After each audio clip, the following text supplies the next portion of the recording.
the heartbeat of your new spiritual life is a wanting to know the truth, making that more important than anything, wanting to know the purpose for your existence, and being willing to admit when you're wrong, okay?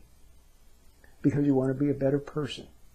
And so you want to ever be attentive to what the truth is, to what right is, see, in each delicate moment. So that's the heartbeat of your new spiritual life. But the little technology that assists you in that, okay, is the proper meditation. The proper meditation. Start the day with 5 minutes of proper meditation where you sit quietly and observe the inside of your eyelids. Okay, see the little pixels of light, the little patterns of light, and you're in the present now. You're not lost in thought. And become aware of your hands, see, to extend this grounding, what you call spiritual grounding. You've heard of grounding or earthing, which is actually quite good, actually. You know, where you have, where you go out, it's like you go outside and stand in the grass, in your bare feet. You're earthing, or lean up against a big tree, see, you're earthing. It's very good. But what I'm talking about is spiritual grounding. To become spiritually grounded. That's what the true meditation helps you to do. Grounded in what is right, what is good, what is true. See? Grounded in that. Then you go out into the day, see, and you go out carrying that with you. What you got from meditation, you carry it with you. And you carry a little bit of distance with you. See, so you're in the world but not of the world. And practicing the meditation is, first of all, it's a daily commitment. See? And it gets the day off right. See? And then you can go out in the world with a little bit of distance, and so things won't sneak up on you and you won't start overreacting and get all upset. See? You should meditate first. If you get all upset first, then try to meditate while you're just trying to feel better. So it doesn't work very well.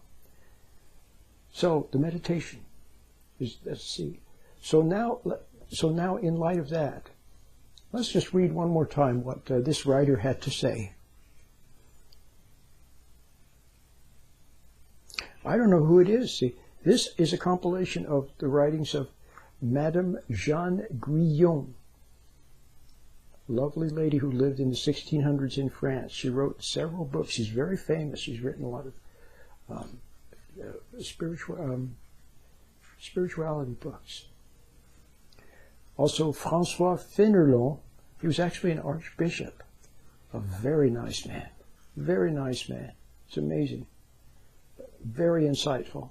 And a friend of Madame Guyon. And Miguel de Molinos, a very nice man who wrote the Spiritual Guide. See, so this is a compilation of their writings. So when I read this, sometimes I can tell who wrote it, but sometimes I can't. But it doesn't matter. The writer says, we should forget ourselves and all self-interest and listen and be attentive to the voice of our God. So now you see, you begin the day with meditation and you go out into the world, okay? And you go about your business. But you have this delicate, you always remember that you want to do what's right. You always want to do what's right in your heart. And you don't know what's right.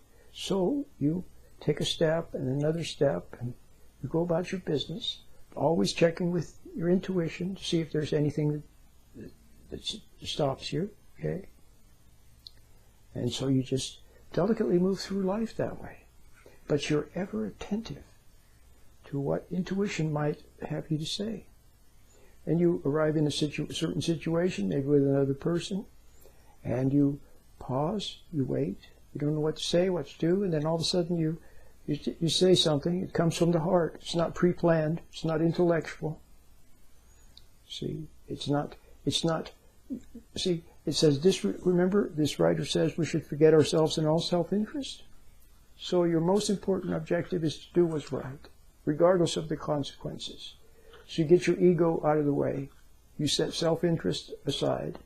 and you're willing to do what's right, regardless of the consequences, even if it would mean loss of friendship or something.